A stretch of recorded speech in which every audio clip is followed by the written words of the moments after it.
Hello.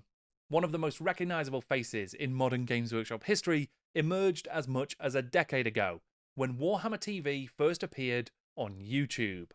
My guest today was one of the first painting presenters on the channel, having held a number of roles at Games Workshop's head office and in retail beforehand, where he learned how to be a calm, confident, and compelling teacher of painting techniques.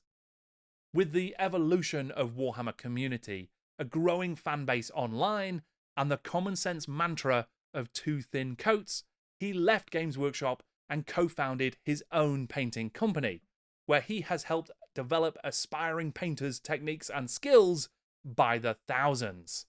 I'm Jordan, this is Jordan Sorcery, and today I'm in conversation with Duncan Rhodes.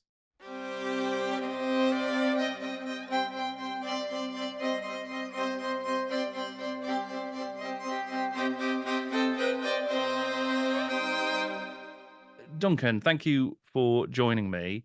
I'm interested in sort of hearing about your first steps in the hobby, I suppose, and starting there. So how did you get started with Warhammer and Games Workshop? Oh, well, thank you for having me. So I was into model making. I love doing model kits. So my dad introduced this to me for Christmas when I was really young. He got me some Airfix kits, and I had so much fun putting them together because I just liked making stuff like Lego and things like that. And as I grew, I then encountered Star Wars, and then I realized you could get Star Wars model kits, and I was like, science fiction model kits, that's so cool, And it also, oh yeah, there was Thunderbird model kits too, and I was a bit younger. Remember getting those, and I thought all this was awesome. So when we'd go out places at the weekend, usual thing to do is if there was a model shop in the town, we'd go and have a look, and I'd like get some cheap secondhand model kit, like for 50p or something. And so we went into this one in a town called Ashby de la Zouch, which is in Derbyshire, and in there they had those, pop-up stands that Games Workshop has, where there'll be like some starter sets, paint sets, and things. Sure. I can't remember what products were in it, but they had a leaflet that you could take away for free, which was a combination of the How to Play booklet from second edition 40k and fifth edition Fantasy. So it had like the Elves and Goblins and then the Space Marines versus the Orcs. Well, I thought the Space Marines were just hands down the coolest thing I'd seen in my life, right? Because they look like someone had taken Darth Vader because with the helmet piece and combined them with stormtroopers and made like these awesome looking soldiers with guns and things. And I was like, that's so cool. Why would anyone like the Orcs? It's the Marines are cool, right? So I got so excited about this thing, and at the back it had this page where it was talking about all the different chapters. So things like the Minotaurs are on there, and Legion of the Damned, and all these things. And I just carried this thing around with me for the whole week. And my dad said that he thought he'd seen a Games Workshop on Saddlegate in Derby, and next Saturday he'd take me down there. So down we went, and I'd got £5 pocket money saved up, and I went in, and it just blew my mind seeing this stuff. The idea of taking the model making, but for a purpose, and that you're building an army. And because it was science fiction, it was just such like I didn't know what I was going to see. It was all just like constant imagination and stuff. So I bought a box of Space Marines. It was the Warriors of the Imperium box set, where you got six, they're like multi-part ones. And my dad bought me a pot of Skull White, a pot of Chaos Black, and a fine detail brush. So I went home and off I went making these things, and I had so much fun. And I painted these models atrociously. I made a per color scheme that was based on stormtroopers, and I had some Humbrol enamel paints from my model making. So I painted one of the shoulders yellow because I thought, has a stripe look really cool. So I put them on a shoulder, and these became my Space Marines, who are called the Imperial Skulls, is what I call. Actually, no, I called them Stormtroopers before I found out that Stormtroopers were in the Imperial Guard.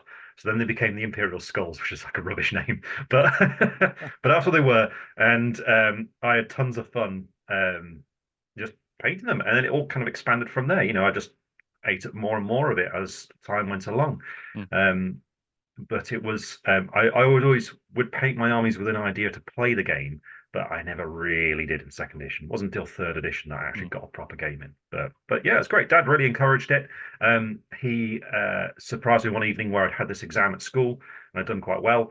And he got home and he'd stopped off in the Birmingham store on the way back and bought us tickets to Games Day. And he was like, well done, lad. We're going to Games Day next weekend. And I was like, oh my God, And it was brilliant. We went over there and just blew my mind. It was when Gorka Morka was coming out. Right. So yeah, and they were giving away all the free sprues and all this stuff. And got to go next year as well, and they're starting 40k third edition. Man, I loved it, absolutely loved it. It was like my life for a whole host of years up until I got to my GCSEs where I didn't have time for it. Sure, yeah. I mean, Games Day during that era as well was quite an event. There was loads to see and Mm. do in those big Games Day in Mm. Birmingham, right?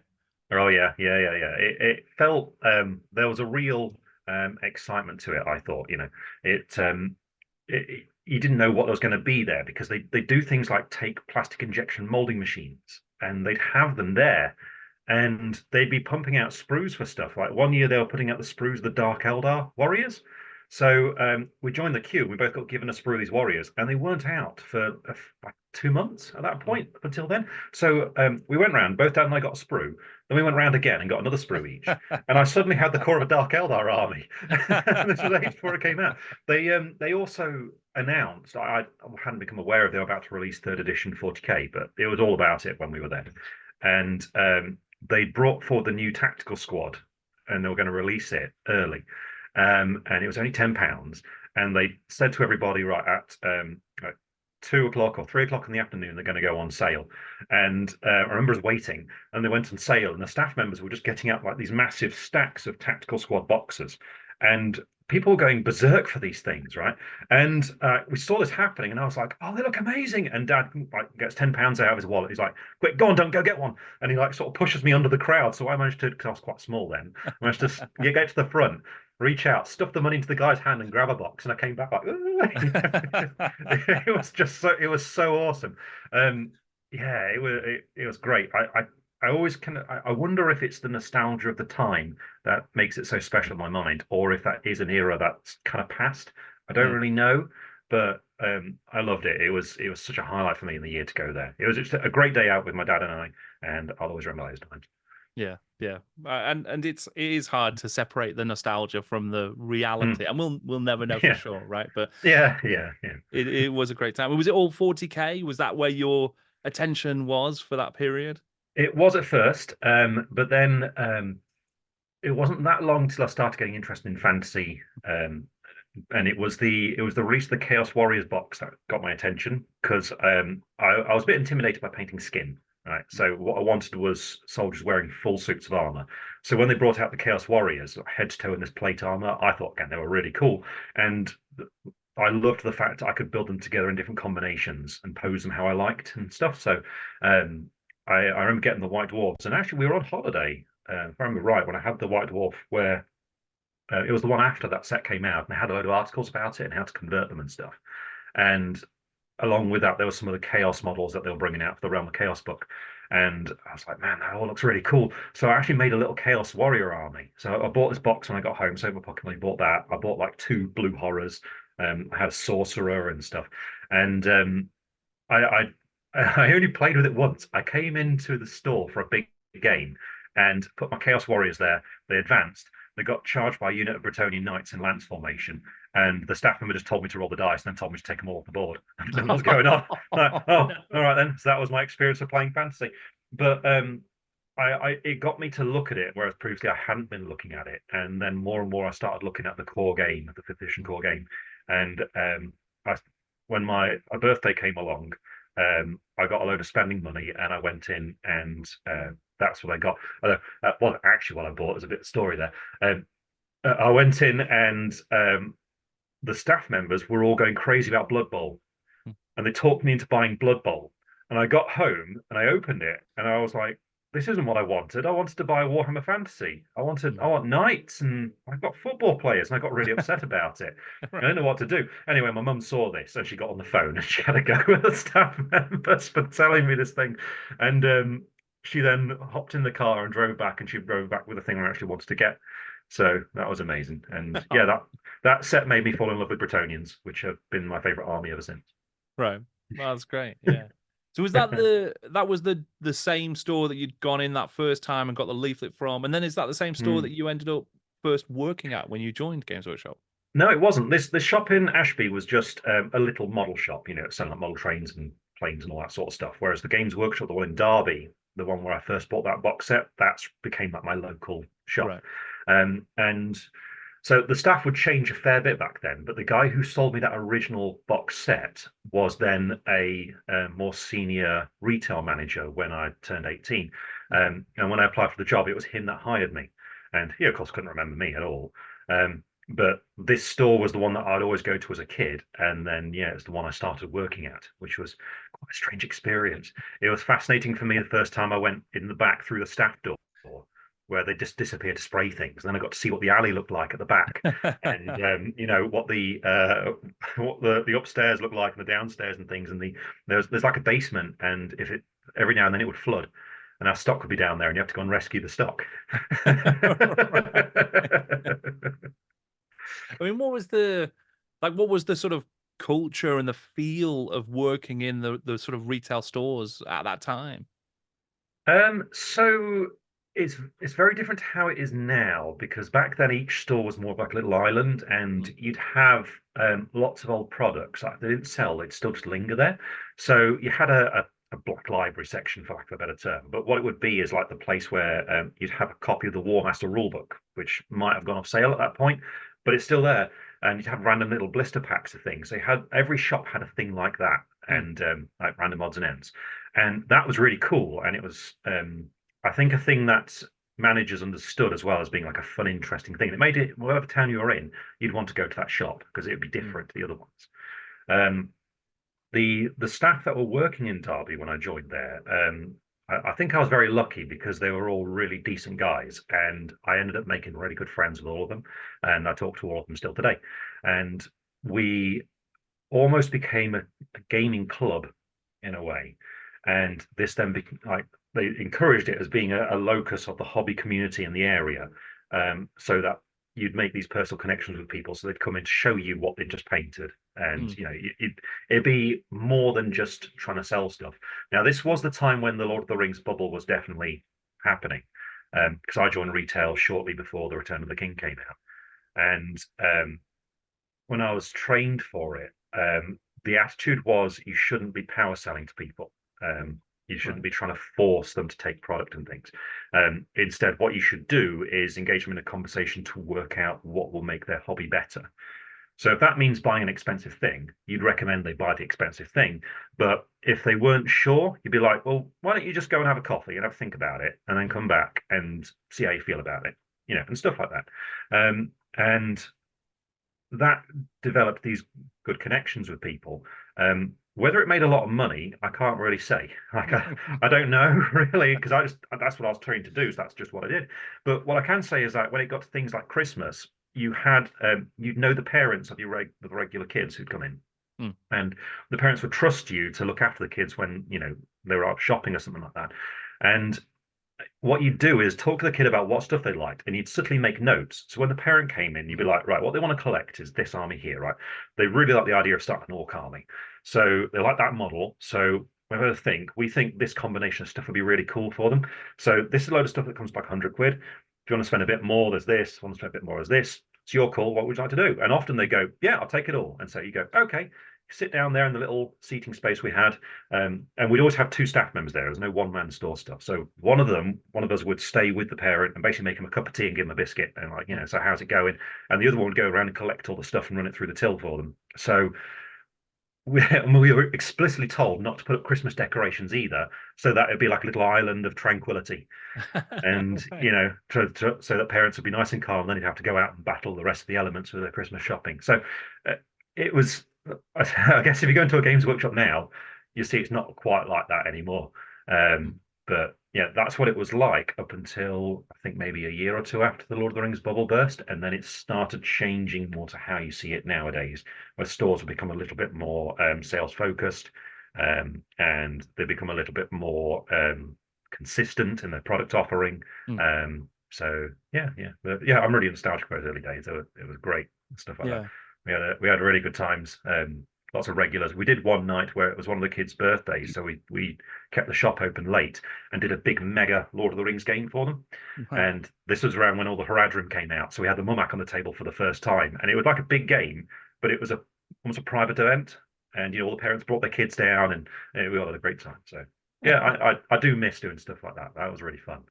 Yeah, I mean, that sounds amazing, and definitely a specific era in the sort of Mm, the retail story of Games Workshop when it sort of achieved that. I mean, that was very very similar to my experiences as a customer, I think, of mm, GW. Did you mhm. find that your relationship with the hobby changed when you sort of crossed the Rubicon, as it were, and became a member of staff? Oh, that's a good question. Yeah, I think so. It certainly changed much more when I got into head office. Mm, When I was in retail, you suddenly are surrounded by this stuff all the time and people who love it. And the guys in the shop I was with, um, were all very creative, and a number of them were really into the lore. And one of them was especially into the Warhammer Fantasy stuff, so he was very much a driving force for that. So he taught me really how to play it, mm, and the other guys were into it too.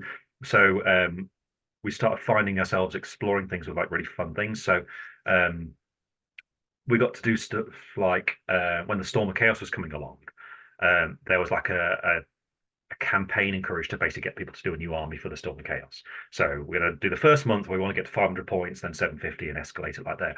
And we got in on it as well as all the people who were taking part. And it was right. all, we had about, I think, 3 different clubs that we'd do, like for the younger kids, the teenagers, and the adults. And we were doing this all the way through.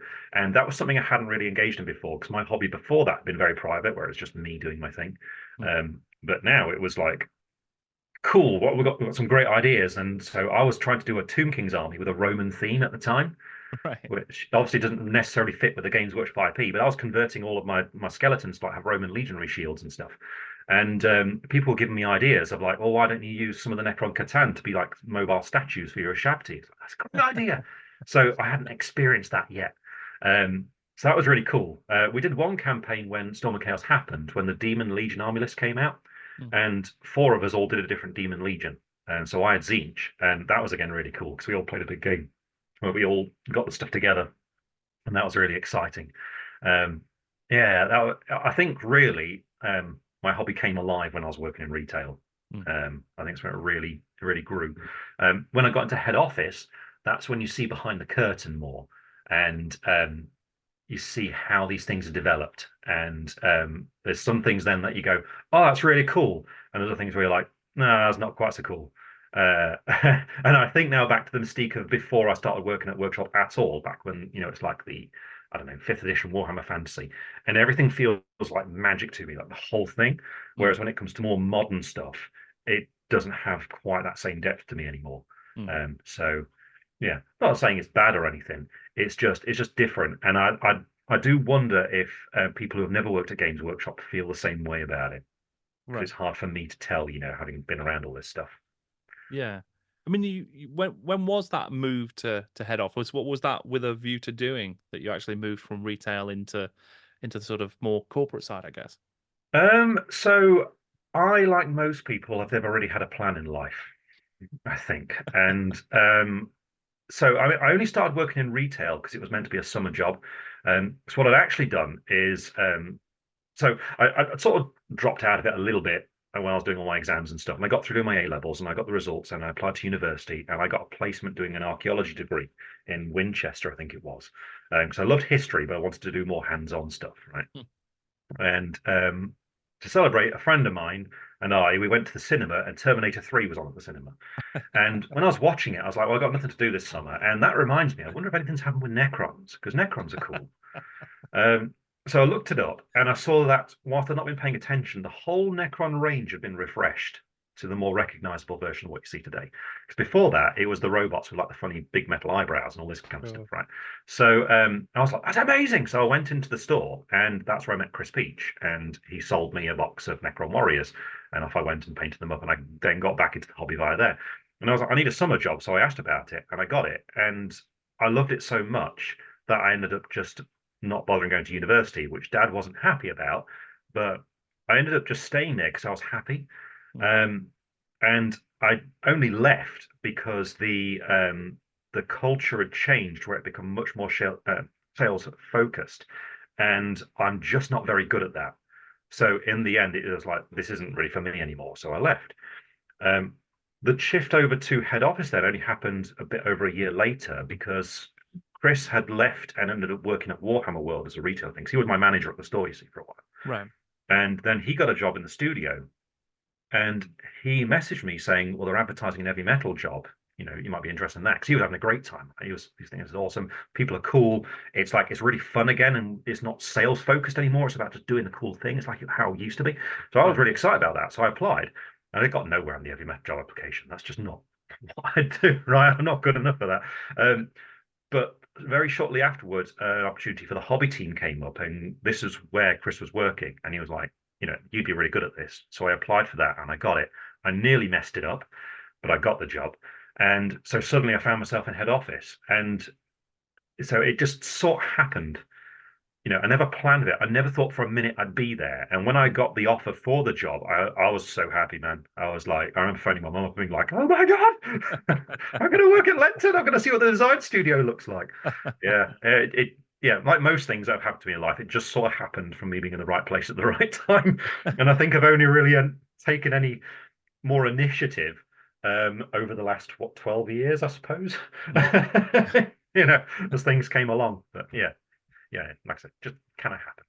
Yeah. I mean, was it true what Peachy had said that it was exciting again and fun again? I Yeah, mean, yeah. what did it feel the same, or did it feel fun in a different way to when you'd first started at retail?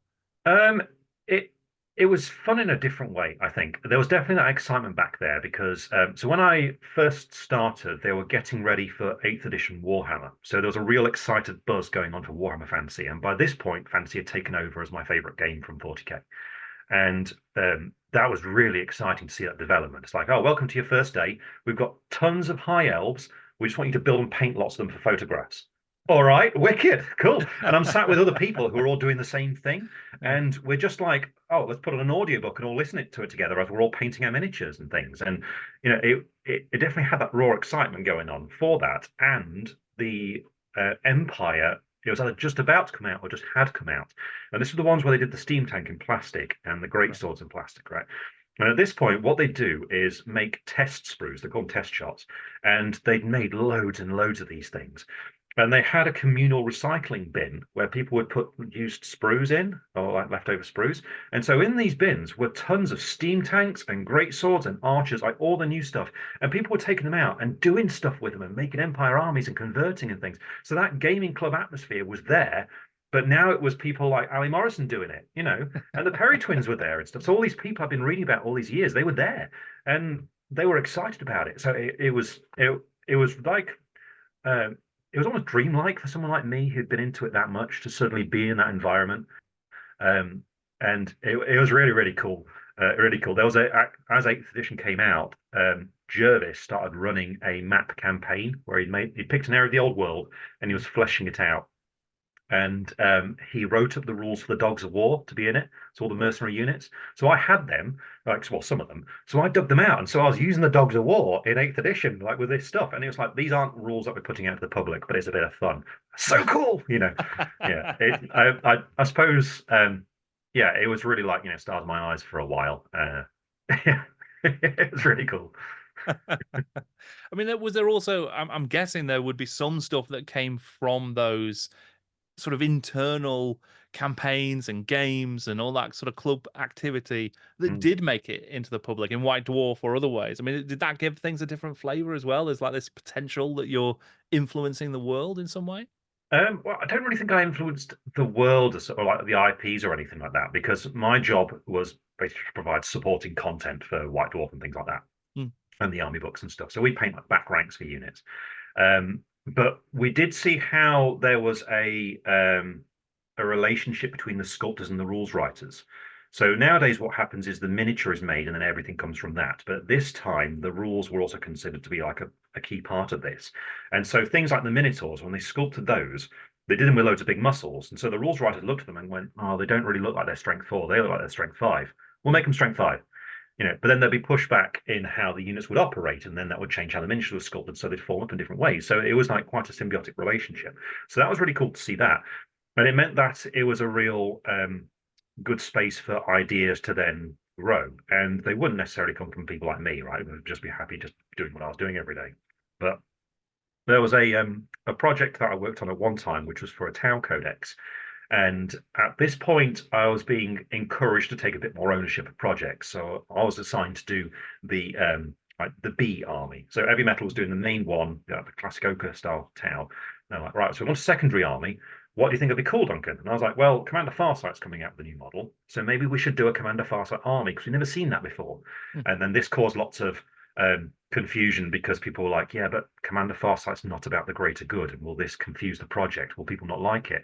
So it got ground to me only doing half an army and then having to do a bunch of the ochre ones to add onto the heavy metal ones. But I was able to do a bit of the Farsight stuff, and Phil Kelly thought it was really cool, like the models I'd made and the poses, because I converted the poses a bit and tried to play around with them. And so when he got to do the project on the Commander Farsight Codex, he looked at the models I made and went, I'm going to make them into special characters. And so all the 8 came from these figures that I just happened to make. So I remember this one has 2 fusion blasters where I can make them into like flame swords, and that was just his idea based upon the guy I'd made with 2 fusion blasters, which I thought looked cool. So that's about as much influence as I've ever had on IP. But I know that so Peachy also made up his own guard regiment, the Ventrilian Nobles, and they really liked that. And so one day a piece of artwork came out by that. So the opportunity was there. And I think in hindsight, I maybe could have tried to do something, but I just had my blinkers on, was just happy to do my thing, really. Sure. Yeah. Yeah, I mean, it's fascinating stuff how that sort of relationship and the development of those different things coming from all these different schools of the sort of hobby, I suppose. Yeah, They can all influence what finally gets onto the shelves. But absolutely. What I can say, I think so from when I was on like the public perspective, you don't know how into it the writers and people were. At that time, I can't. It's been 4 years since I've left, right? So I can't say for words like right now. But the time when I was there, I can absolutely guarantee that all the people who were writing this stuff and all the people who were into it were really into it and loved it. Right? You've never been in a pitch meeting as exciting as one when someone like Phil Kelly's hosting it and he's explaining to you what the ideas are for the next army. Like, man, I was in the meeting he had for Bretonians for 8th edition, right, where they were talking about what they were going to do to them, and it was like this blew my mind because it's my favorite faction. The reason why I was invited was because I was like the Bretonian fan nerd guy, right? So I was just there to be like, oh my god, like and say what I liked and what it felt like. But it was awesome to see how they were like going, well, what we could do is this, and they come out with things that you just wouldn't think about. And it was really cool to see that they loved it so much. And it's like, well, look forward to the next thing because they love it, right? So yeah, it's good times. Yeah.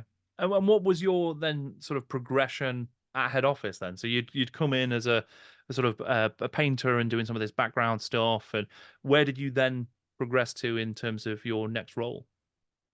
So the initial thing I was doing was painting just masses of troops, basically speed painting stuff. And it was like a fine balance of having the models having to be a certain standard, but also having to be done quickly. So the skill was in doing this stuff fast. The team changed a little bit. Some people left, some people joined. But I basically was just happy to keep my head down and keep doing it. And I didn't really have long thoughts about where my career would go or anything. I was pushed to, like I say, take more ownership of things and speak up more in meetings and give ideas and things like that. And I tried at it, but me being quite an introverted person, it was always a bit of a jump to go and do stuff like that. Okay. Right. Now, when Workshop decided to update the paint range, so I remember at the time we were working on Dreadfleet stuff, so we were doing painting guides for it. So I always loved doing painting guides, right? And it's good. I loved doing painting lessons when I was in retail. That was like my favorite thing. And we were working these painting guides. The new paints were coming along, and they were creating this system for it. And then we got trained in what it was all about and why they were doing it, and it fit in very well with what I liked in that I wanted to make the hobby accessible, right? And so this paint range was no longer everyone has their own recipe for painting the skin of an Empire soldier, right? It's going to be, well, what you do is you use these colors and it's going to work, but you can play around with them and do whatever you want. But when someone's starting, like, if you're painting an ultramarine, well, it should be this blue and no longer a case of you mix ultramarines blue with black to get the right shade. So it was good in that way. And this then came on the project where they were doing a book to accompany it. And our whole department was pulled onto this for like 2 months of just making content for it, because it was all stage by stage photographs and things. And it was really complicated, making sure we didn't trip up and forget things.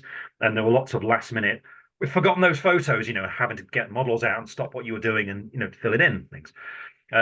Now, as that project was getting towards its end, that's when the TV studio started.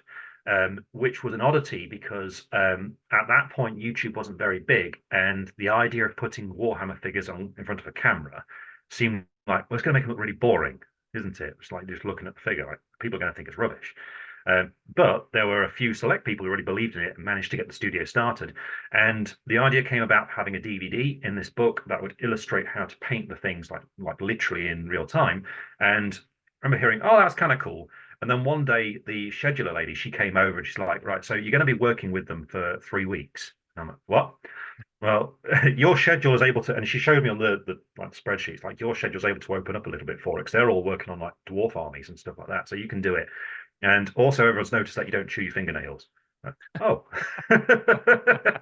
oh, okay. All right, are you all right with this? Okay. So off I went to do it. That's where I met Roger. So Roger Yates is my colleague to this day, who I do the academy with, and he'd set this all up, and he had ideas. And as I then later found out, he got the job because he thought he could do video painting guides, and they experimented with setting up this, like having hands literally painting on the video and trying to work out how to do that. And I just became the guy in the chair doing it. And they had to start doing all kinds of things to work me out of bad habits, because at that point what I'd do is I'd lean up and I'd paint the miniature really close, but you can't do that now because they get in the way of the camera. So I had to do lots of practice and just keeping steady from a distance. And I had a natural inclination to lean in, so they hung a pendulum from the sound boom. So if my forehead touched it, I knew I was about to come into shot. So then I'd lean back. They all like little things like that to try and work it out. But it was awesome because we were just left to it. And Roger and I realized we both had very similar attitudes to how this medium could then be used, because I was like, well, so when you're doing a photograph painting guide, there's a tendency to want each photo to look really neat and tidy, which is not actually how it's going to look when you're really painting the thing. And you can also make it more complex for yourself in following a rigid 4-step system for all the colors. And this is what I always struggled with when I was a kid, because the guides wouldn't make sense. I wouldn't understand what it was trying to make me do, whereas the video could literally show it. And you can't hide the fact in the video that the model's going to look like a mess partway through. So I was really excited about it. Roger, after the project, then took the idea and ran with it and kept pushing his boss like we could do something like this. And he managed to talk him into getting me seconded to him for a few days again, where we did a building guide for a Riptide battlesuit, where we just built the whole thing from start to finish with a format that's more familiar with what people would recognize nowadays. He then showed it to his boss, who went, yeah, that sounds cool, give it a go.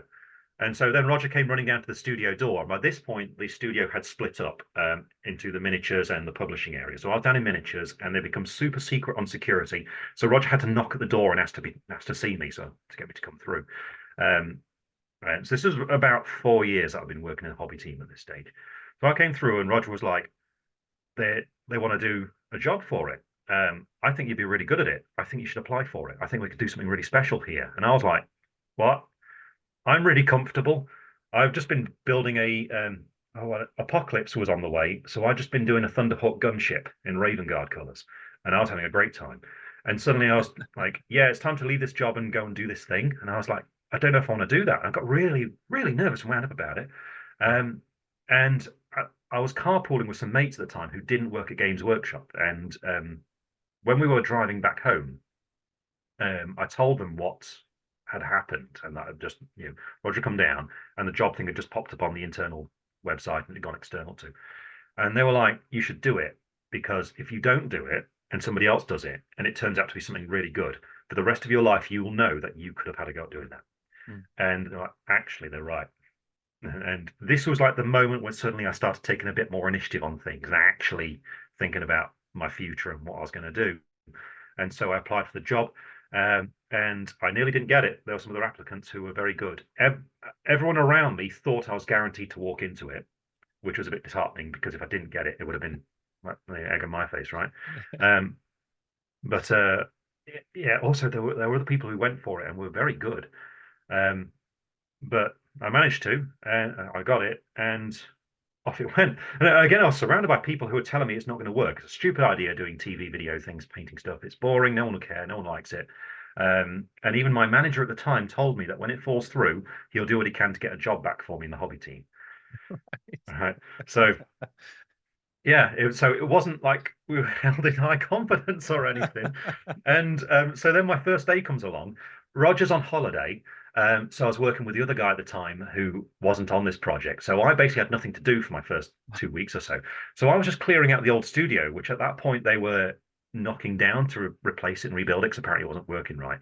So I was just clearing out the old scenery from the old studio, the old like the old like older Warhammer bits of scenery. We were putting them into storage, and because the studio was just being rebuilt and it was a mess, we ended up being stuck in the back of the scenery room, which we then nicknamed the barrel. So we literally had all the racks of all the Warhammer scenery and our desks, and we were just trying to do what we could. So we had a little desk stuffed at the back of this room, and it was like, what have I done? What am I doing? Being stuck back here. But it just started to snowball. It just got more and more and more, and it just kept growing up to the point where we're at now. Mm. I mean, you mentioned that you felt like you were quite introverted early on. Obviously, that you've changed in that way, right? Because you're very personable, and on camera you're very engaging. I mean, did you have to work on that as a sort of conscious change?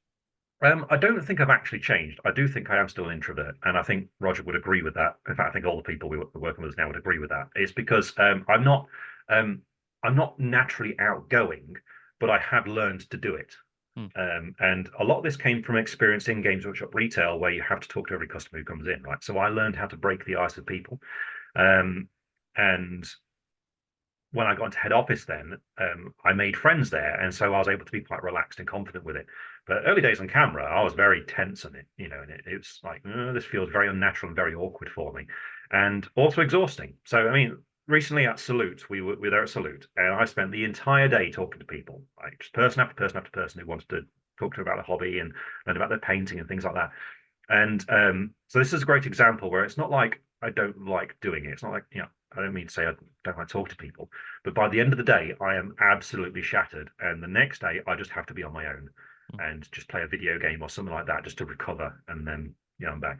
But what people see on camera, because we were just left to do what we were, wanted to do at the early days, I was just myself on camera.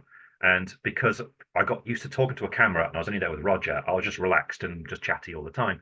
So what was good was when people met me in person and these public things, they were like, "You're just like you are on camera." It's like, that's great. That's great, because then that's genuine, right? and and I think the worst thing in the world for me, something I'd hate myself forever for, is if I was having a bad day and I didn't give someone the time if they were coming up to talk to me about something Warhammer, right?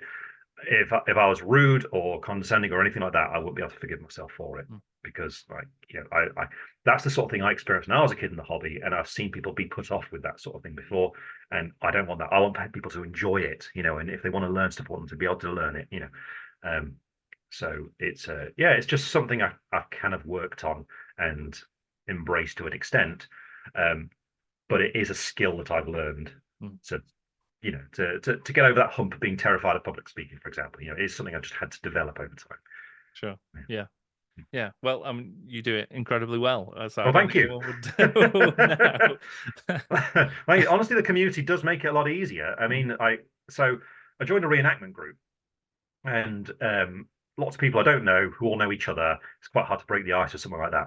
Then one of them, as it turns out, is a Warhammer fan, and then it turns out about 8 of them are Warhammer fans, and all of a sudden they want to talk to me. So these days, breaking the ice isn't hard when it's a group of people who are into gaming. If anything, it gets a bit awkward when, like, you go to a gaming club and then, like, they start going, "Could you judge our painting competitions for us?" It's a different world now. Yeah. I mean, you mentioned like there was an increase in security at one point, and the studio was separated, and like Roger couldn't come into the area that you were working in. I mean, what was happening there from a sort of within the business and the culture of the business during that time? It sounds like it was, yeah. I mean, what was the nature of those kinds of changes? So Games Workshop is it's inhabited by a lot of people who are really passionate about the stuff. And so if from on high you get a change in direction, there'll be a lot of people who embrace it. So the result of this is that you tend to get fashions, or is how I think of it. Other people call it the pendulum swinging as to what's hot and what's not, right? So around the time I started in TV, the pendulum was very much swung over in the idea that miniatures are king. And it had gone it was because I think, if I'm right, things weren't going particularly well at that point. Like some of the rule sets weren't being enjoyed very much. And the conclusion was that it's because people really are after the miniatures, and the gaming, that's not actually very important, and we're spending too much attention there. And so when this trickles down, suddenly that swings drastically to the point where we shouldn't talk about the rules at all. So shortly before starting in TV, I do remember overhearing a conversation where someone was saying that they just heard the rules of the Imperial Knights. And they came along, and they're like, "Hey guys, I've just heard the rules of the Imperial Knights. They're so cool." And then what proceeded was a selection of people all stating that they really didn't care about the rules. And in fact, they cared even less about the rules than the guy who just said he doesn't care about the rules. Right. Right. And this sort of stuff is obviously not what they actually think. Mm. Okay. But and I think this sort of thing happens in basically every company. Mm. Right. It's sort of like career stuff, I guess. But that's what led to the times when you were like not seeing points values. And so when Age of Sigmar came out, that very much was like that all over, and that there were no points whatsoever. It's just about the models. People just play it. Then they realized very quickly that no, actually the game is quite an important thing, and so the pendulum starts swinging back. These days, I think it's quite far into the competitive crowd, because Games Workshop seems to think that if the competitive game is perfectly balanced, then that trickles down, and everything in more casual terms will be fair. Now, I personally think that's a bit of a red herring, because I don't think the game can be balanced. And I think if you pursue that, you're just going to be disappointed. Like, there's a certain degree in which it can feel fair, but it can't ever be exactly the same. So I think what you'll see over time is that starting to swing back towards a bit more of a casual focus, and then it'll start going back more towards the miniatures and things. So in terms of the studio splitting up, that was a part of it, in that they decided that rules would be holding back the miniatures. So let's take away the miniatures from the rules writers, and then whatever they make is like totally unbound. They can make anything they want, and then the rules have to gravitate around that. So that's why you see random models and things coming out every now and then.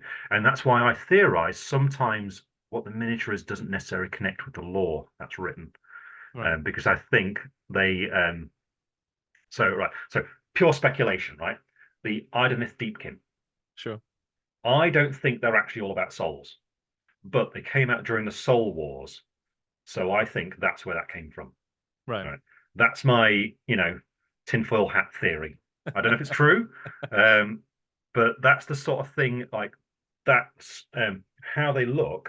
They seem to me to be more about beasts. They look to be more about an Age of Sigmar version of Dark Elves. It's Sure. kind of what I think they actually are. But that is because like the miniature we made, then presented to the writers, who then have to write it into whatever narrative and stuff they're doing at that point. Mm. For better or worse, it means you get really cool miniatures, but it sometimes means you get weird combinations of things. Sure. Yeah. So yeah, so they really wanted to guard this, right? So it was like the security was really tightened over the miniature studio. Everything was super secret, and so that was fever pitch when Age of Sigmar was being developed. Like no one could see or talk about that. Yeah, but it ebbs and flows and it changes. Yeah, and usually they muddle their way and find the best stuff. But I think when things don't come out, it's because of that sort of tendency. So like the Leagues of Votan rules being too good on first launch, I think it's because of that way they developed stuff, as opposed to how it used to be, where everything was kind of symbiotic. Right. Sure. Yeah. I mean, you mentioned there obviously the development of Age of Sigmar, and that flowed from the end of Warhammer. I mean, what did you get a sense of? I mean, what was the sort of feel in the company during that? Was that a lot of people excited about it because it was something new, and sort of the not yes man necessarily, but the let's follow the trend, or was there a different kind of feeling there? Well, the circle of things that I saw of people I was in contact with at that point had very mixed feelings about it. Because when the end time stuff started, there was a lot of excitement. People were like, "Oh, it's going to be so cool! They're going to refresh Warhammer Fantasy," because we all really liked Warhammer Fantasy. Then, when it became clear what was actually about to happen, there was quite a dip in mood amongst people like me, who were like, "But I like my knights." Now, the realities were that Warhammer wasn't selling very well, and that Bretonnians and Beastmen, I believe, were the least popular armies. You could counter argue that, saying that Bretonnians hadn't had a book since 6th edition, right? So at that point, it had been over 10 years and no new models or anything. But whatever, that was the case, and so a decision was being made to overturn all this sort of stuff. So there was Like, you don't want to be the negative guy of like, art is not going to work, this is rubbish. But you did also want to say, I think there are going to be a lot of disappointed people here, and we should probably remember that, all Mm. right, and be courteous as we introduce this. Um, but I remember that got pushed down by the general trend of you've got to be on board with this. You know, this is what's happening. It's a big risk. You've got to be fully behind it because it's got to succeed. All right, let's be positive. Stormcast are amazing, and if you don't think so, you're the problem. You know, it's like it becomes that sort of. It's not like that was actually said, right? Sure. But that's the sort of feeling you get. I do remember, like basically whining a bit about it, I suppose, about like, well, I really like my Bretonians, and I collected Carcassonne, and I found out that in the first End Times book, Carcassonne, for whatever reason, had rebelled against the king, and I was like, but I don't want my army to rebel against the king, you know, like. So yeah, so anyway, I was whinging about it, and then someone overheard. I can't remember who it was, but I got pulled to one side and told, right, so Bretonians aren't really Warhammer. Right? They're not properly a Warhammer thing. Mm. Um, they're medieval knights. It's time to let it go, right? There's other stuff. There's better stuff, you know. Like, and I was like, but yesterday they were Warhammer, and you've sold them to me for years, and I found it really hard to adjust for it. Um, but you know, it's like I had any influence or power over any of this sort of stuff, right? So it was what it was, and it's like, right, okay, well, these are the facts. These are why they're doing it. Let's go for it. Over time, it's kind of found its way. You know, you've seen the points come back into it. The style of it's changed. It's becoming more recognizably Warhammer Mm. from what it was originally. So it's working itself out, and Old World's back as well. But yeah, that was when I really saw that you have these fashions where it suddenly became fashionable to be really on board with the new stuff and to not really like the old stuff because it wasn't very good, you know. And Mm. you'd have some people who were quite far into that mindset, some people who weren't. Um, like any company, it's made of people, and people have different points of view on these sorts of things. And so that's just what happened. Now, I do remember saying, when I was at Adepticon and things like that, I'd be saying to people, I bet you that Warhammer Fantasy is going to return at some point under the guise of Forge World. I thought what it would be as a mod for the rule set, the Age of Sigmar rule set, like how Horus Heresy originally was 40k rules. I Sure. thought it'd be something like that. I didn't think they'd go full hog and put square bases back, um, but yeah, I could. I remember betting with people. It'll take 10 years, I bet. And it turns out it was actually more like 4, you know. But this sort of thing happens, and I'm sure wherever people work, they can recognize that Mm. that sort of tendency wherever it is. Mm. Um, yeah, so just as an individual, I guess you just got to try and keep an open mind, but also try and keep authentic to what the thing is about. You know, so, Sure. Yeah. mm, And so the creation of Warhammer TV then. So mm, like you say, there was almost so someone had been quite forward thinking, let's get on YouTube, let's do mm, some of this stuff. mm, I mean, that's quite a bold move for Games Workshop of mm, sort of fully embracing the community through that and putting new stuff mm, out there. I mean, what was it like during that sort of first period once it had started to take off, and then you were starting to get sort of, you were becoming almost a public face in a way of GW. What was that whole mm. period like? It was it was very surreal, and I mean, it still is, honestly. So I guess going back to when I took on the job, it was Roger that was like, we can do something really cool about this, and it was my mates who gave me that convincing argument to do it. Um, and we were just stuck in the back of the scenery cupboard, and no one was taking it seriously, but we did our best on it. And Roger, he had a really good, clear idea of what he was trying to show, what he was trying to convey with it. And so he was working out all the camera angles and things, and training me to be a better presenter, because I had a natural inclination to being a teacher already. But he was trying to encourage bringing that out on screen, and he was like, "So what we want to do is to have it as if it's like your older brother's teaching you how to do something. It's that person who's sat down with you. It's the retail staff member who's really friendly. He's going to sit down at the table and show you exactly what to do and guide you through it." Mm. So all of it was based around that, and we had a good few months of practicing this because no one really believed it. So we didn't exactly have any deadlines or anything. We just kept doing videos on painting ultramarines, and then our boss would watch it and rip it apart with critique, and then we'd have to go back and do it again and again and again and again. And eventually we got to doing the special effects paints, which was the first time we were told to do a video that was actually going to go out. But after that was finished, there was a question as to whether that would be on a DVD with the paints, like with the blood paint. There was like going to be a box, and the DVD was going to be in that. Mm. So whilst that was being questioned, the Imperial Knight came along, and this was then going to be a huge release. And so the boss was like, well, why don't we do a painting video on the night? And so, all right, what does that look like? So Roger and I sat down. We worked out, all right, we can only have 15-minute long videos. So let's break this into 4 parts where we build it, we do the painting of the skeleton and the painting of the armor, and then we put the transfers on. There we go, put it up together. And so that was the first time something went up. And it was very slow at first, but we started having people inside the company coming up to us and at the canteen saying, I love that model, but I wasn't going to buy one because I was going to mess it up. But now I bought one, I'm going to paint like you guys did. And then they come back a few weeks later and say they were really proud of it. So we suddenly started realizing that the concept was proven and that it did actually work. And so the boss then was like, all right, well, people liked that. Let's do another one. What's coming out next? What was next? I think it was the Imperial Guard when the Hydra tank came out. And so he's like, so what do you think you guys should do? And we went, well, we should probably paint a Cadian trooper. Maybe we should do tank camouflage as well. And so we did 2 videos on that, and then it got better. And then the end time stuff started coming along. So the Bloodthirster came out, and then, oh, cool, all right. And it really hit a point when we did Nagash, actually, the first end times model. When we did Nagash, because we were able to do stuff like showing the sub-assemblies of it, and then explaining, right, you sort of twisted body into it and you'll hear a click. So before you start painting it, just do this a few times so you're familiar with what happens, because you're going to come back to that after you painted it. You know, like that had never been shown before in any of this sort of stuff. And so we started hearing people latching onto it. Now, I've been told not to look online at all, because this was also during an era when Workshop didn't want to put out any names. But Roger insisted that my name had to be on the video, because otherwise it's like, who's this guy? And he also insisted you had to see his face, because you had to build a rapport with this person to trust them in what they're going to show you. So for this window, I was the only face being put out by the company. And I think we got under the radar in doing it because, again, no one really believed in it early days. And by the time it looked like it was going somewhere, it was fixed. And so it wasn't like you could just suddenly remove me from it. And it just kept growing up and up from there. So it became, I suppose, the best way to describe it, it's like riding the dragon, right? It just suddenly took off, and I'm like, you know, trying to keep up with it. But never at any point in the start of this did I have any idea of what was going to happen or where it was going to go. And it really hit home when I started seeing memes with me in them.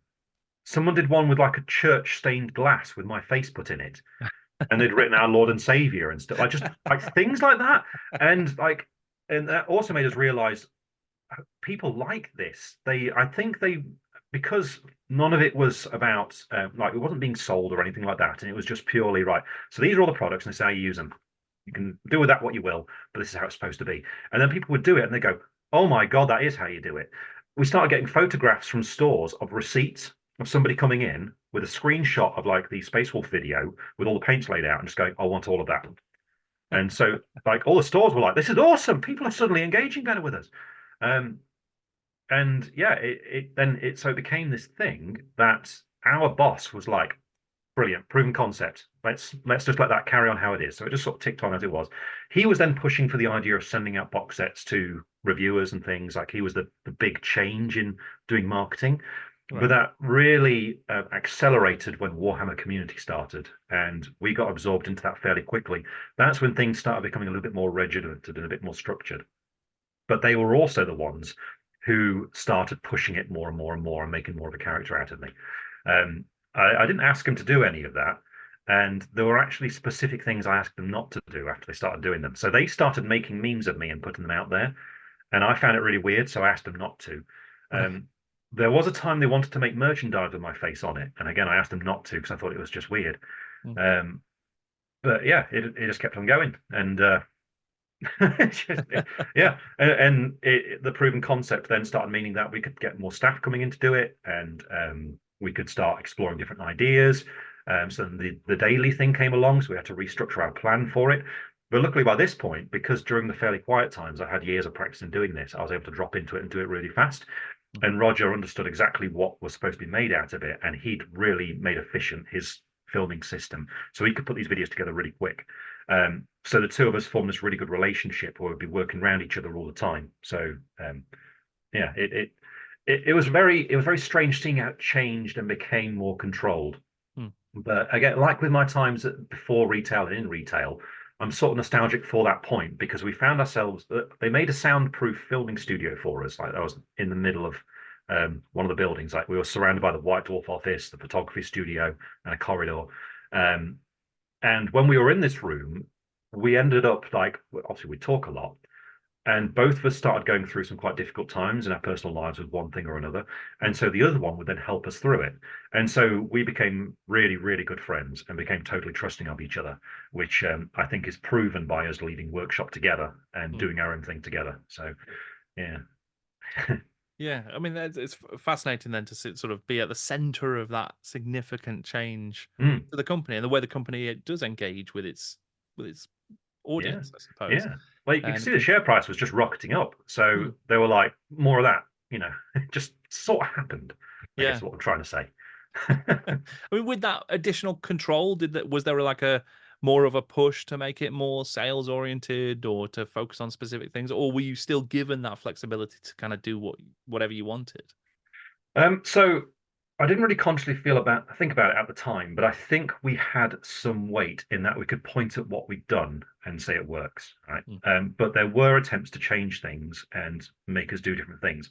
So there was some of the opinion that what they actually want, what the company wants people to do, is not really spend a long time painting their models, but instead buy lots of models and paint them quickly.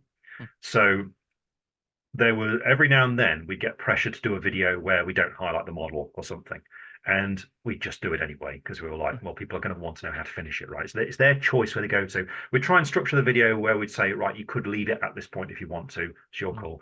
And you can actually see an example of this because when the Thousand Suns came out, we were made to paint the entire squad for the painting video. So normally we just paint one guy, so that we could do lots of videos, Mm. but we were made to paint the whole squad to try and teach us a lesson that we were painting the models to a too high a standard for the average gamer. Right. So what we did was paint the entire squad, and it became one of our most popular videos. But again, the video is like you don't have to do these highlights, but if you do want to do them, this is what you do. So I think because of that success, we were able to kind of carry on. That had a hard end when the contrast paints came along and the videos were forced into doing the battle ready ones. Mm. So that was like a decision from on high. You will paint stuff like that to encourage people to paint stuff fast so that they buy more stuff. And I think they got the fingers burned on that quite quickly because they've obviously gone back to the previous format. The fact is, right, that painting your miniatures like that has a place. And there's absolutely nothing wrong with doing it like that. It's cooler than having the miniatures unpainted, right? But when people are pursuing videos, they seem to want to see what to do if they want to make it better. So if you're going to do something that's battle ready, as the one term I got for it, that's totally cool. But you should probably also provide, well, if you want to take it a bit further, just do these little things, and people respond better to that. So yeah, we did find that we sometimes were used. I think they called it wooden dollars, something like that. I wasn't really aware of it. As usual, I generally kept my head down and just did my thing. But we can do a video for this part of the business on this thing, but in return, we'd like this support on this thing. So I think we started getting used in things like that. So that manifested when we were doing Mortarion.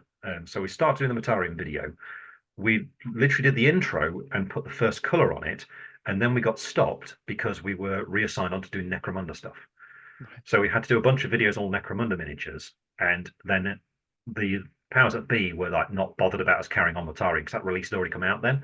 So it's on to the next thing. So what we'd do is like race through doing the Necromunda stuff, then get a few days in doing Mortarion, then I had to put it to one side and then do something else, then quickly do a bit more Mortarion in between. So it meant that that video came out something like 3 months after the model did, but that came about because of us stubbornly trying to do it in the background. So yeah, it was very different then from how it was early days when it's like basically we did whatever we wanted to do, Mm, provided the manager gave the green light to it. So. sure. Yeah. I mean, just given your obviously so your relationship with the use of you as a character, almost like you say, and from a sales perspective, I know it happened after you'd left, but I just wondered if you had any thoughts about things like the period of only hands and removing faces and removing sort of the personality from some of that stuff. And again, that's changed again, but just Hmm. what your sort of perspective looking at that from the outside was. So I find it a bit weird to understand um, from my perspective. So I think it's worth noting that I got into doing the TV thing without having a clue what would happen.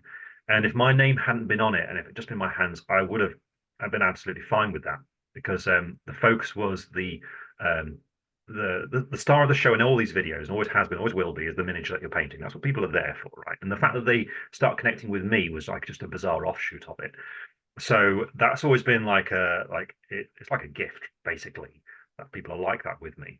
Um, so I find it quite odd to be of the mind of expecting that sort of thing when going in from the start. So um, I can see why it burns if, like, people see what's happened to me going along and Peachy and people Mhm. like Louise. If suddenly that's taken away, and it does feel like it's a little bit like a slap in the face to them, I guess. But I think it's also worth remembering that they are just a part of the chain of people who are involved in making this sort of stuff, right? And there's a lot of people at Games Workshop who get no credit whatsoever, who have phenomenally hard jobs. Like the people who take the CAD file and cut it up to make the sprue, that's not an easy thing to do, and it's utterly thankless. Mm. All right. There's also the staff members, the average staff members in your store. Like the locals will know them, but retail's a really hard job. It's a really hard job, and again, it's generally thankless. So I, in my mind, it's like, well, you're not the only one out there who doesn't get all the credit. And I realize it sounds a bit, so I was lucky to be in the place I was to get it, for it to go how it was, right? And I'm not like saying I'm taking that for granted. But it's a hard thing for me to get my head around. I think it actually comes from, so I think Workshop understands having these personalities is actually a really good thing for them as a marketing device, because it's like a friendly person that you get to trust, right? Mm. Um, and they definitely embrace that with community. And like, so I really liked my Imperial Knights, and so they're like, oh, we can have some fun with it. So when the new Knight Codex comes out, we do those little skits where I'm all like excited about it and stuff, and those are really fun, because what I try and do. So the lady who was filming one of these things, her name's Laura. Um, I was trying to make her laugh. Basically, that was like my goal for the thing. So that's why I was coming out with more and more ridiculous nightly stories and things like that. Um, and then I think that comes across like a genuine thing, and then gets packaged and put out into the community. I think people engage with that sort of thing. I think that is absolutely fine. Um, what I think is, so Roger and I left, and then a number of years later, Peachy left. I think they suddenly got scared of what happens if all of these people left. Like if they make names of them, like I go back to Phil Kelly. What if he suddenly left? Or um, and I think they were just scared of what that might mean. Now, the reality is people are going to leave workshop at any point for any reason, any day, and you can't stop that. Um, and you shouldn't try and stop that, right? If that means it's going to be a good thing for their future career, then it's something to be encouraged. Other people are going to come along. What you want to do is nurture and cultivate good people who are going to be constantly coming in, and let them grow, and then let them move on. Um, so I think it's a bit of an overreaction to take it all away, like assigning names to the presenters, things like that. But I do think it's a case of, well, remember, there's a lot of people who do a lot of good stuff who don't get spoken about every day. So Mm. it could be worse, I guess is what I'm trying to say. I hope that Sure. doesn't come across as me being like nah or anything like that, Like, like it's a really hard subject for me to navigate. So a number of Mm. people have asked me about this kind of thing. Um, but if that's what the company wants to do, that's what they're going to do, and they pay your wage, right? So Sure.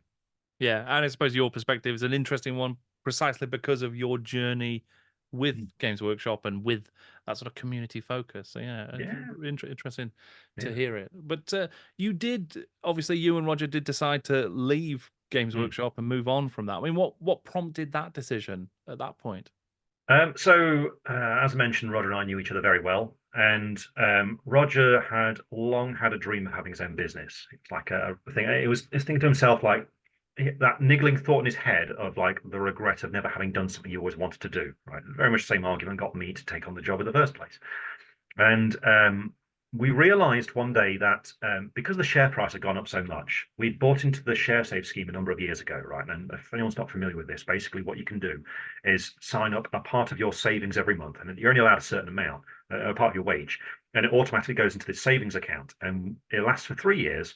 When that amount of money matures at the end, you can choose to buy shares at the value that they were when you signed on to this thing, right? So 3 years before. Now, if you think of what happened over the TV period, right? When it was really taking off, it started at about £5 and then got up to something like, I don't know, was it 50 or something like that?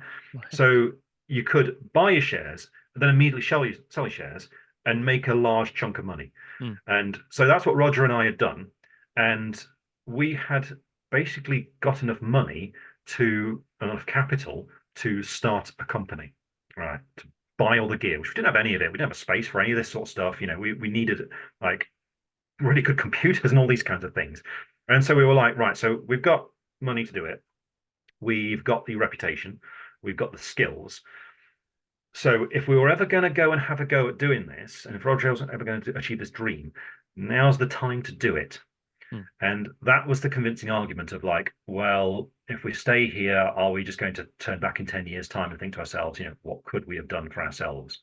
So we look at other people like the Perry twins, you know, they left and set up their own, well, they set up their own company before leaving, but they've been really successful with that. Like, you know, and then having talked to them, they love doing their own thing. Like, how cool would that be to be an independent, doing your own thing?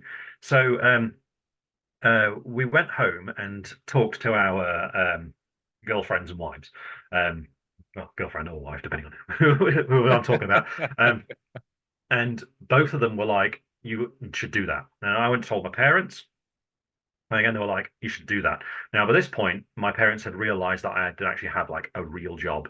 They'd gone into a Games Workshop store and realized the staff knew what my name was, and that convinced them that I wasn't wasting my time anymore.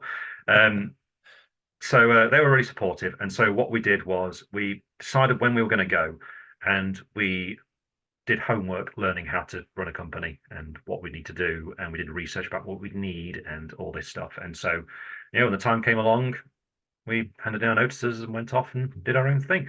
And, you know, we did it all by the book with notice periods and all that stuff. I don't think anyone expected it, but that's how it was. So, yeah, so we left. We set up the business and we were terrified. So that money I said that we had, it allowed us to buy our gear and pay our wages for like a few months, at which point it would run out. So we had a time frame in which we had to get this going. And so we'd worked out a very clear plan with timeframes as to what we had to do, and we just went for it. We were working constantly every day to get things set up. Roger had to learn how to build a website from scratch, right? So we did all of this, and then learning how to get the video working with it and adapting his system so he could do it efficiently, because we also realized that it wasn't like a workshop where we could do a video every few weeks. We would have to put out a lot more than that. We didn't know if people would follow us or if they'd care, and we had to give them value. So we had to start with a library of videos already. So we managed to get ourselves efficient enough that we could do a single video in a day. And then we worked our week around that. So like, okay, so if we do like, if we start out doing 2 videos, then we've got a bit of time for any other extra things that have happened. And then we've got 2 days to do social media and preparation time for next week. And so we kind of worked a system like that. And because we knew each other well, it all worked really well right from the start. And so we went for it, crossed our fingers and hoped for the best. And then we opened the website, and like, thankfully, so many people came along to support us. They were really excited seeing what we were doing, and it went really well. And then COVID did the lockdown, and we had no idea if that was going to kill us or make it go better. Thankfully, it went fine. But yeah, it's just, you know, it feels like a miracle. Everything's just gone from strength to strength. And I think it's because people love what we do, and they love what they get out of it, and we just want to keep on doing that, you know. Yeah. Sorry, I tend to ramble about that sort of thing because it's great. Quite an intense period of our lives. Yeah, I can only imagine. Yeah, but one thing that I did just want to touch on was the creation of the Two Thin Coats paint line. So with Trans Atlantis Games, I mean that, because obviously that was like, that became a meme. There's the sort of two. I mean, what does it feel like going from just something that you said that was almost an earnest bit of advice to it becoming like a product? Well, that's exactly what it is, right? It is just a piece of, if you go into a DIY store and buy a tin of paint to put on your wall, it'll say apply it as multiple thin coats, right? And it's just what you do with paint. But because these painting guides back in the day didn't explain this, it's like a key thing. It's like a keystone of your painting skills, that when you realize that if you put the paint on thinly with a few coats, everything starts working. So not only was I the only guy saying this and the only name being put out by Games Workshop at the time, there was a whole generation of people who tried it and it worked. All right, so that I think is the reason why this took off. So I just happened to be the guy who said that to them for the first time on a big enough platform for it to get out there. So it stuck, and I certainly, I never thought to myself, I need a catchphrase or anything like that. But it stuck, and so it follows me around. And I joke with people, it's going to be on my tombstone, right? Because people say it, people shout it at me in the streets sometimes. Um, so when we got approached about the paints, now I should clarify here, right? We didn't know when we left the company if the academy would work, and we certainly never imagined that we'd get approached about a paint line. We thought it'd be cool to do like a paintbrush as a product or something like that at some point. But then one day we got approached by Bob, who is the owner of Trans Atlantis Games, and he's an industry veteran. He's like run company, like he ran Games Workshop North America for a time, right? He's this kind of guy who's always been in a position of some sort of authority in the wargaming industry, and had a million stories from it. And for the first time, he wanted to do his own thing, and so he came along and he's like, "We'd like to license your brand and to make a paint range. We've got these sort of ideas. What do you think of this? Like, we've got a color wheel. We could do something like that." And we went, "That sounds really cool. We love that you're willing to let us design stuff. What if we did it with this sort of approach, with like a triad system, because it helps people learn? What if we covered these sorts of colors because they're like the core colors people tend to use? What about this?" And Bob practically bit our hand off that we were willing to put that much effort in, rather just slap our name on it. Yeah, we got like a house on fire with them, and he let us. So I get presented from the factory with various bases for the paints, right? Just labeled A, B, C, D and stuff. And so I pick, all right, I like this one. These are colors we'd like. They then mix these together, and as you add the chemical combination for each color, it actually changes what it does to the base. So every one of them has to be fine-tuned. So we'd sit there fine-tuning each one. Some colors just wouldn't cover, so they'd have various techniques they do to make them cover and do these things to them and stuff. But at no point did Bob say, "Could you use the cheaper one, please?" Like, not at all. He just like straight up, "That's what you want? All right, we'll go with that." And then they handled all of that. So the result of it came out as the idea, the goal is to be my perfect paint. And it was only then that I found out I picked all the expensive stuff. Right. I didn't know. I was just like, "Well, that base is best. Let's go with that one. Can you do this to the color?" And they're like, "Sure, but it means getting these expensive things and putting them into it." So it all came out from that. Yes, that's arranged to where it is today, which people really like. And the thing we keep getting people to say about it is that the paint's just really good quality. Because the color's one thing, but the paint having certain traits of how smooth it dries, how strongly it'll cover things, that sort of thing. These things are really important, and they're not what you necessarily think about. So when people try it, they pick up on that, which is great. And people try it because they're willing to trust us because of all the years of the TV stuff. So yeah, it's a very again, it's just like an opportunity that came along, and at this point we were like, right, if an opportunity comes along, we've got to go for it. And yeah, that's where that all came from. Yeah, so yeah, I'm glad people are enjoying using them, because we spent many hours and a lot of stress working on those things. Sure. Yeah, because you just launched a wave 3, right? Of Yes. the paints, is that right? Yeah. So that was on Kickstarter, and it's currently on GameFound at the time we're recording this as well. And it's done very well. It's I was told by Tag the other day that when you combine the GameFound with what was made on Kickstarter, it's done over $1 million now. Wow, that's great. For the third wave of these paints, Yeah. which is just like I think so. I feel like I've got a bit of distance from this kind of thing, because of all the time at workshop and that. As I say, it all just sort of started around me, and I'm keenly aware that really the person behind the power behind the throne making all this happen was Roger, managing, like, having all these ideas, doing all this stuff, working really hard, basically having a completely thankless job, right? We're talking about the credit. People should understand that Roger's basically responsible for painting videos of the style of what you've seen over the last few years, right? And for the longest time, no one's known he's existed. No, I'm losing my train of thought here. I think what I'm trying to say is there's a lot that goes into this sort of thing, and I've been seeing it for so long that I've got a bit of a cognitive distance from the product or the thing. Like, I view it as a thing that a team's worked on, and it's not me in it. And the paints are like that. So when we hear that they've made all this money, it's like, that's really cool. Well done, everybody. That's awesome. But I don't think of it as me as being a thing in it, if that makes sense. Right. You know what I mean? Sure. Yeah. I mean, I kind of want to keep it that way. right. Sure. So what then is next for you and for the Painting Academy? So we're paying attention to what our members are saying, and we want to make the content following along what they like, what they get most out of it, right? And that is breaking down barriers and making things accessible. So we're looking at specifically quite a selection of complex miniatures that we want to address on the website, and complex subjects that we think haven't been done in a detailed way before. So on our website, we've got a courses section, and at the moment that is like a beginner's 101 thing. And I work you through the whole thing all the way through. It's quite cool, actually. Roger works it all out. You get a certificate at the end when you finish it.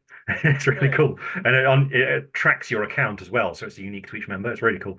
So we're going to do another one, and that one's going to be a really fun chat. I don't want to spoil the surprise of what it is, but I don't think people are going to expect it, and I think it's going on these lines of, well, this is a thing that a lot of people want to do but don't really understand how to do it. Here's how to do it in a very bare bones, understandable, approachable way. So yeah, we're doing that on the website. We've got some other ideas and things we're playing around with too, because we're expanding and getting new staff in. So this allows us to do more things. We also have other products in mind. And in fact, we've just commissioned one, which was a big step for us, because we don't know how it's going to go. But we think it's really cool. And so again, we don't want to spoil surprise, but I think it's going to raise some eyebrows. We'll see what we're making. So yeah, but all this is going to be seen this year. So yeah, keep your eyes open. So more stuff, bigger stuff, better stuff is what we're trying to do. So that as a give the people what they want, basically. Yeah, well, it sounds great. Yeah, very exciting stuff then, from the sounds of things. Definitely stuff to look out for.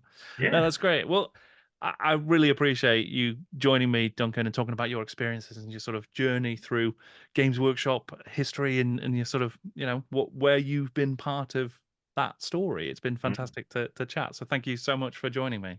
Hey, you're very welcome. I'll just I'd like to drop a little Easter egg for people who are into their Warhammer Fantasy stuff here, right? So I think I mentioned I was in the meeting of what was going to be the 8th edition Bretonnian book. As I understand it, it was going to be the next one.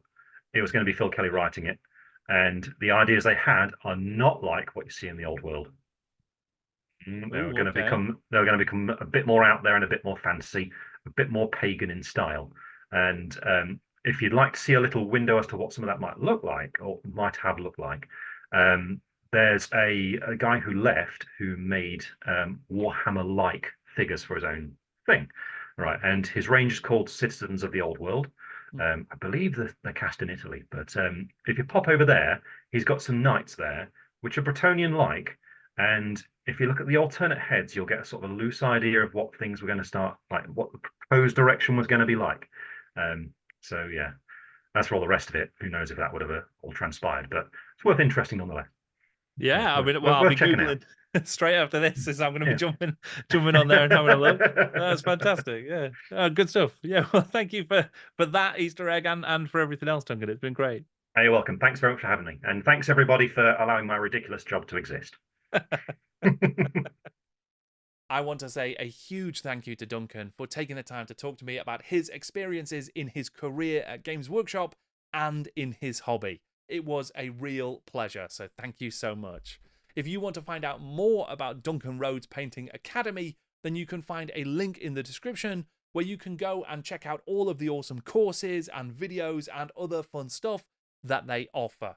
And you will also find down in the description a link to my Discord and my Patreon. If you want to support the work I do here, please consider checking out the Patreon if you can. If not, then I would love if you could subscribe, like, and share this video and others on my channel, because that is a huge help as well. Thank you once again to Duncan. Thank you for watching. I'm Jordan, and this is Jordan Sorcery.